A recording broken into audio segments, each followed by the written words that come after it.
Magandang tanghali ho, ibaan. Miyerkules Santo ho tayo ngayon, di ka? Ay tayo ho ay nandini sa bahay uli. Siyempre namang mael. Pero seryoso ho tayo ngayon kasi ngayon ay preparasyon ho at paghahanda na rin ng kanilang mga imahe para sa gagawing prosesyon naman po sa Biyernes. Pero ang isa po sa mga tao na ginagawa talaga nila dito ay ang pagpapabasa ho ng pasyon. So dito ho sa harapan ng kanilang bahay, taon-taon yan, taon-taon. Sabi nila mga 30 hanggang 50 na katao po ay usually na pumupunta dito sa kanila taon-taon para ho magbasa ng pasyon. Siguro mga nagdaan taon, nakailang beses din tayo, isa, dalawang beses na naka-attend ng kanilang pabasa dito. At hopefully bukas ay masapulan natin at mapuntahan pa rin yung kanilang pabasa dito sa bahay ho ni Mang Mael Patenya. So ngayon ay di naghahanda sila. Meron pa ho ditong imahe na inaayusan. So kung di ho tayo nagkakamali ay ari ay si San Juan Evangelista nga to, kuya, no? San Juan Evangelista. Yan. At ito naman ay si Jesus na nananalangin. Getsemana ba ito, kuya? Sa Getsemana? Or iba pa yung sa Getsemana? Iba ito, no? Pare. Okay. Sino, kuya? Boss, anong pangalan ni kuya? Toto. Si Kuya Toto. Magugulay sa bayan. Maggugulay sa bayan. Yeah. Siyempre, kahit anong... kahit anong uri ng gulay na doon. Mura pa. Napapunta tayo sa palengke. Sabi ko, seryoso eh. Anyway, pero ano to, kuya? Sa inyong pamilya ba itong imahe? Ari pamilya din sa mga ari. Ay katulong lang. Si kuya. Asan ka si kuya? Nasaan ka si kuya? Yun. Ayan, hindi maaning nagamuka. Mamaya lalabas. Kuya, anong pangalan po nila? Roylan Canto. So, sa inyo po pareho, itong sa nananalangin at saka po yung San Juan? Ang nangangalaga nito yung pinsan ko, si Rodel Abogne. Ngayon may kinakaon lang yung kanyang anak. Pero babalikin mamaya. Pero ito, originally daw, yung nananalangin ay galing kay Dr. Salin. Ibaan din po yun? Oo, kay Dr. Suarez. Suarez. Salin. Ibig sabihin. Tapos siya ang San Juan. Ay, yan ang matagal na. Galing pa yan sa Tita Nini. Nini? Ay, hindi ko alam ang apelyido. So, sa case ninyo dito, ilang taon na ito sa inyo? Sa amin, ay hindi ko tanda. Pero sa aking assess, ay baka mahigit 100.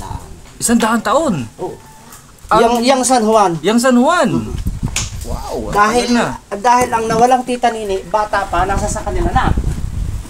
Ay di maaring ang nangangalaga niyan ay yung kanyang magulang. What do you mean iba yung pagkakahoy? Ay kita mo naman, hanggang ngayon, hindi na masyadong naputok. Sa bagay, 100 taon, hindi pumuputok talaga ang kahoy yan. Matibay.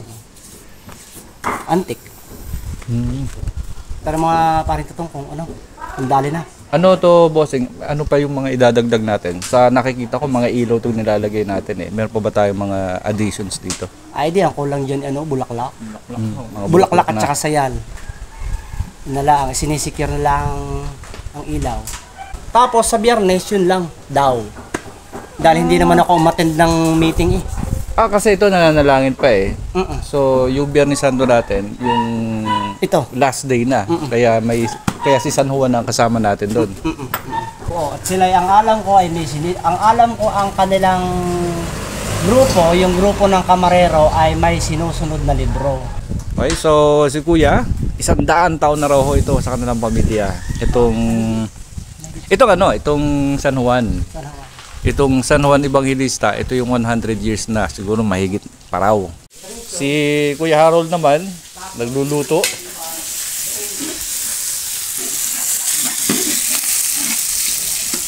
Boss, ano yung dinadali mo na yan? Kalderetang kambing. Kalderetang kambing, hindi pa babawal? Hindi bawal. Hindi pa. Sa Biyernes pa? Napakadami ito. Talagang sibuyas bawang. Ay, nasunog ng bawang. Haluin natin. Nasunog na yung bawang, boy. Okay, so ito na ang kaldereta nga.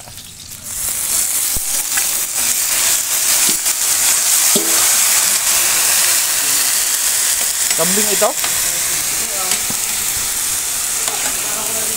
Siyempre is mother deer ang ating punong kabalalagi pagka lutuan dito.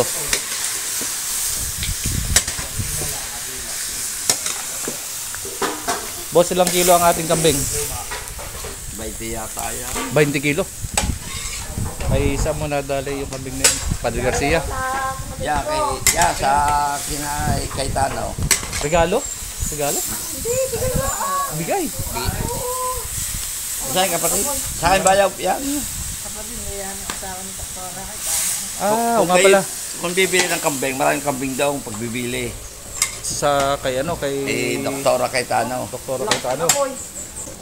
May nag-aahinti 30 kilo at 30 ang patong sa 300. Halimbawa ako, ahinti ako. Adi ikaw ang bibili. Adi may patong na siya 1 kilo. May 30 pesos na per kilo. Ay, sana abutin natin maluto are. Ano? Diyan wala kaya, taklayin ka wiring pa din eh. Wiring kasi bukas ay maraming tao dito. Busy itong mga kasamahan natin dito. Dito 'di ba taon-taon mayroon din kayong mga giveaway dun sa mga anong giveaway natin? Last year yung huli kong cover dito yung parang image na ulo ni Jesus Christ ang Oo. Ay ngayon yung pampasabit sa pinto na si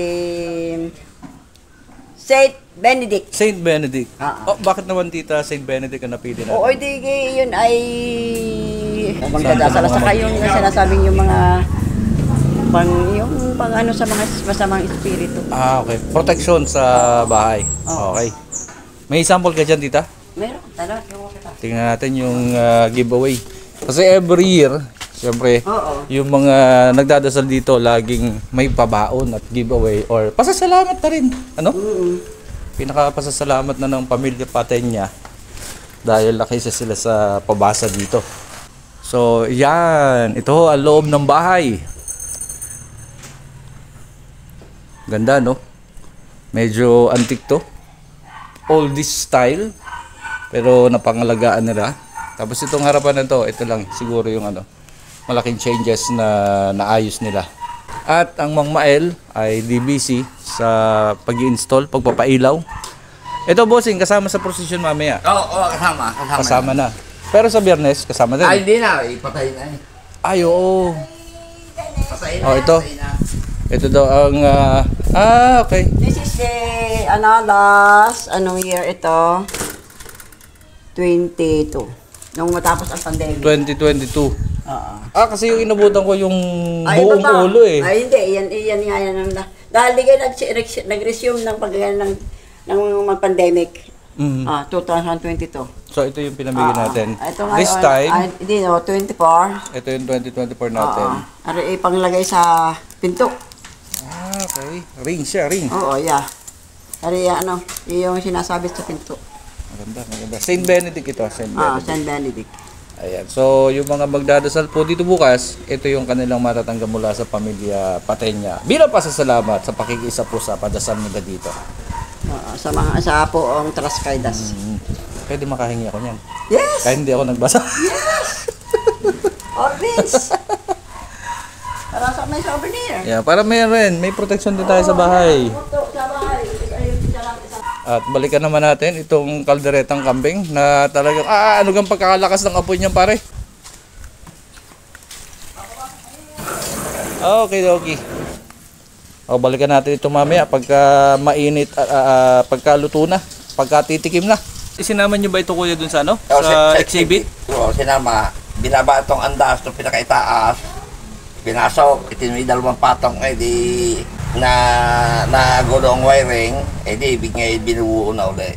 So sa ngayon wala nang imahe doon sa sa exhibit na nandun? Wala na? Panalo niya tayo yung junior. May naiwan pa? Yung junior laang. Okay. Anong gagamitin natin ngayon sa Yung luma. operasyon? Hindi, itong sa senior ba? Sa Oh, Biyernes yung Santo? luma, yung luma. Yung matandang senior. Oo. Ariyon tayong di ilalim ho ng karo at ang ating si Boss Mael ay di inaayos uli ang wiring dahil ito nga daw ay isinama doon sa exhibit ng mga images doon sa Formation Center sa simbahan. Ay di nagulong patas kaya ngayon ay Buwan ng kinalas ng karo, kinalas. kaya kinalas ang karo.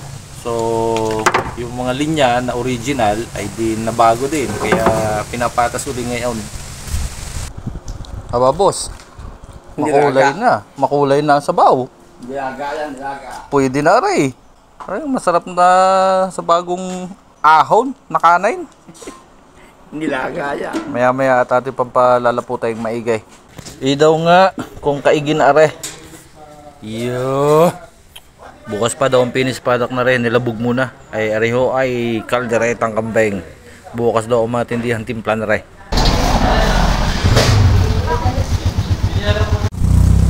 Around 4:30 na. Inilalabas na yung kanilang mga images na inayusan. So ito yung prayer sa semana. Tapos ito yung tres kaidas ni na Mang Mael. Kasi by 5 o'clock daw ay magsisimula ng prosesyon.